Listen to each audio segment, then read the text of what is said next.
ఈనాటి ఈ సద్భావన సమావేశానికి ముఖ్య అతిథులుగా వచ్చిన పెద్దలు, దయచేసి మీ పేర్లు.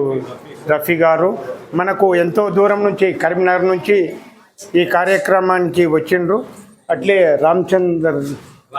రామచందర్ గారు, మన housing board president Yadaiah Goud గారు, ముఖ్యంగా ఈ కార్యక్రమంలో ముఖ్య పాత్ర పోషిస్తున్న ముంతాజ్ గారు కానివ్వండి, ఇంకా వారి సహచరులు అందరు కానివ్వండి, ఈ కార్యక్రమాన్ని ఇంత దిగ్విజయంగా, ఇంత కుల మతాలకు అతీతంగా ఈ హౌసింగ్ బోర్డు కాలనీలో మీరు ఈ సమావేశం జరుగుతుందంటే ముఖ్యంగా మీకు మేము ధన్యవాదాలు తెలుపుకుంటున్నాం. ఈ కార్యక్రమం వినడానికి వచ్చిన మా చిన్నారులు భావి పౌరులు వాళ్ళు. ఈరోజు మనము ఏ మాట ఆడతామంటే వాళ్ళు ఆ మాట అమ్మ అంటే అమ్మ అంటారు, మమ్మీ అంటే మమ్మీ అంటారు. అటువంటి వాళ్ళు ముందున్న మా మహిళామణులు, చెల్లెలు పేరు తెలియదు, అనురేఖ గారు, మిగతా ఈ కార్యక్రమానికి వినడానికి వచ్చిన అందరికీ నాకు ప్రత్యేక ధన్యవాదాలు. కార్యక్రమం ముఖ్య విషయము హిందువులు ముస్లింలు బాయి ఎప్పుడన్నా అది ఎక్కడ ఇది లేదు. ఒకసారి ఇప్పుడే చెప్పిండు, army chief, Pakistan army chief హిందువులు ముస్లింలు ఒక్కరు కాదు అని అన్నారు. అది అబద్ధం చేయడానికి ఈ మీటింగే మనకు ప్రస్తుత నిదర్శనం. పుట్టినప్పుడు ప్రతి ఒక్కరు తల్లి గర్భంలోనే జన్మిస్తాం. అక్కడ ముస్లింలు వేరే కాదు, ఇక్కడ హిందువులు వేరే కాదు, క్రిస్టియన్స్ వేరే కాదు. పుట్టేటప్పుడే. కానీ పుట్టిన తర్వాత ఇక్కడ ప్రపంచానికి వచ్చినప్పుడు ఎవరి ఇది ఇష్టానుసారంగా మతాలు, కులాలు ఏర్పడ్డాయి.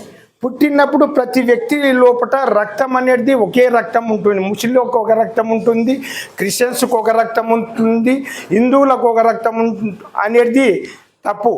ఆ రక్తాన్ని చూసి నువ్వు హిందూ ముస్లిం అని చెప్పమనండి, ఆ రోజు దానికి నేను ఒప్పుకుంటాను.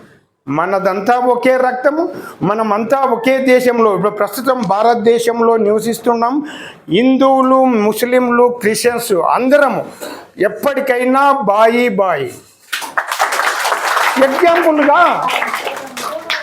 ఒకటి, మనకు పక్క దేశము శత్రుదేశం అయింది. వాళ్ళు ఎప్పుడు అంటే వాళ్ళు మనల్ని శత్రువులుగా భావించుకుంటున్నారు. ఎప్పుడు భారతదేశం మత ప్రసక్తి లేని లౌకిక రాజ్యము భారతదేశం. ఎప్పుడైనా మన రాజ్యాంగంలోనే ఉంది అది. దాన్ని వాళ్ళు విడదీసి మన భారతదేశంలో ఉన్న ముస్లింలని, హిందువులని వేరు చేయడానికి వాళ్ళు ఈ ఎత్తుగడలు వేస్తున్నారు. వాళ్ళకి డెవలప్మెంట్ అవసరం లేదు. పాకిస్తాన్ వాళ్ళకి డెవలప్మెంట్ అనేది అవసరం లేదు. ఎప్పుడైనా భారతదేశం మీద దండయాత్ర చేయలే, భారతదేశంని ఇది చేయలే అనేది భావనే ఉంది. కానీ వాళ్ళకి ఇంకొకటి, ఒక ఎగ్జాంపుల్గా వాళ్ళ దేశంలో ఉన్న కొన్ని ధరలు ఇది చేసుకుందాం. మన దేశంలో ఈరోజు మన దేశము హిందూ, ముస్లింలు, క్రిస్టియన్స్ అందరం ఏకమై మన భారతదేశంలో డెవలప్మెంట్ చేసుకుంటున్నాము. ఏదైతే ధనిక దేశాలలో మన దేశంగా ఒకటిగా భావించడానికి ఈరోజు జపాన్ని వెనక్కి నెట్టి అమెరికా, జర్మనీ, ఇంకొక దేశము, దీనిలో మూడో తర్వాత నాలుగో దేశంగా జపాన్ని వెనక్కి నెట్టి ఈరోజు అన్ని ఈ కార్యక్రమాల్లో మనం ముందుండమని ఈ నిరూపించడం. వాళ్ళ దేశంలో ఏం లేదు, అట్టడుగు స్థాయిలో ఉన్నారు. వాళ్ళు ఎప్పుడు చూసినా వాళ్ళే నిజమైన ముస్లింలు ఉంటే 1971-72 మధ్యన దక్షిణ తూర్పు పాకిస్తాన్, పశ్చిమ పాకిస్తాన్ అనేటివి ఉండేటివి. ఇది ఒకటే దీనికి ఢాకా కేంద్రంగా. అయితే వాళ్ళు ఎందుకొరకు విడిపోయినరు? పెత్తనానికి కొరకు విడిపోయినరు. అప్పుడు మన ఇందిరాగాంధీ ఈ బంగ్లాదేశ్, అప్పుడు తూర్పు పాకిస్తాన్, బంగ్లాదేశ్ని ఇచ్చేసి అప్పుడు వాళ్ళకు స్వతంత్ర రాజ్యాంగంగా ఇచ్చేసింది. అయినా మనం ఆ రాజ్యాన్ని మనం కబలించలే. వాళ్ళ రాజ్యాన్ని వాళ్ళకు ఒక దేశంగా ఇచ్చేసినారు. మన హిందువులకు హిందూ దేశంలో పుట్టినలకు అందరికీ ముస్లింలకు కానీ క్రిస్టియన్స్కి కానీ అందరికీ మనకు ఒకటే ఇది ఈ గాలి భారతదేశం గాలి ఉంది కనుక మనం అంతా సమానంగా ఉన్నాం. వాళ్ళకి లేదు. ఎప్పుడైనా ఉగ్రవాదులని పోషించడమే పాకిస్తాన్ బాధ్యత. ఆ ఉగ్రవాదాన్ని ఎప్పుడైనా మా వాడు ముందు ఎత్తిన కత్తి వెనక్కి ఎప్పుడు వేస్తాడని వాళ్ళు భావించాలి. ఇప్పుడు మన దేశంలో అలాంటిది లేదు. ఎక్కడైనా ఉగ్రవాదులు ఇస్తే ఏ ప్రభుత్వం ఉన్నా, కాంగ్రెస్ ప్రభుత్వం ఉన్నా, బీజేపీ ప్రభుత్వం ఉన్నా, ఏ ప్రభుత్వం ఉన్నా మనం దాన్ని అణిచివేస్తాము. వాళ్ళు అణిచివేస్తలేరు. మొన్న అనవసరంగా మన కయ్యాన్ని మనతో కొంచెత్తుకున్నారు. మన భారతదేశంలో ఉన్న 140 కోట్ల మంది అందరం హిందూ ముస్లిం అందరం కలిసి అంటే మూత్రం చేస్తే వాళ్ళు ఉడకపోతారు. మూత్రం చేస్తే మనం నిలబడి ఒకసారి ఇది చేస్తే వాళ్ళు అటువంటి దేశానికి కయ్యానికి కాలు దూవుతుంది. వాళ్ళ మైండ్నెస్ ఎట్లా ఉంటుందో ఒకసారి మనం అటువంటి వాళ్ళని మెంటల్గా ఉండారా, వాళ్ళు అక్కడ దేశం మెంటల్గా ఉందా ఏంది అనేది. మనం ఎప్పుడైనా డెవలప్మెంట్ చేసుకుందాం అనేది మన దేశం ఉంటే వాళ్ళు ఎప్పుడు చూసినా భారతదేశం మీద ఎట్లా అటాక్ చేస్తామో అది అనేది. ఇది ఆ దేశం ఒకసారి బుద్ధి చేసుకొని మంచిగుంటే వాళ్ళు మంచిగుంటారు. మనం ఇప్పుడు ఈ మధ్యన వచ్చింది మన దేశంలో 26 మందిని ఇచ్చేసి వాళ్ళు సాధించింది ఏముంది?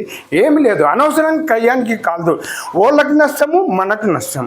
అలాంటివి పెట్టుకునకుండా ఇప్పటికైనా బుద్ధి తెచ్చుకొని మనం మొన్న జరిగిన అటాకుని అరే మాకు బుద్ధి వచ్చిందని ఉంటే వాళ్ళు అదృష్టవంతులు.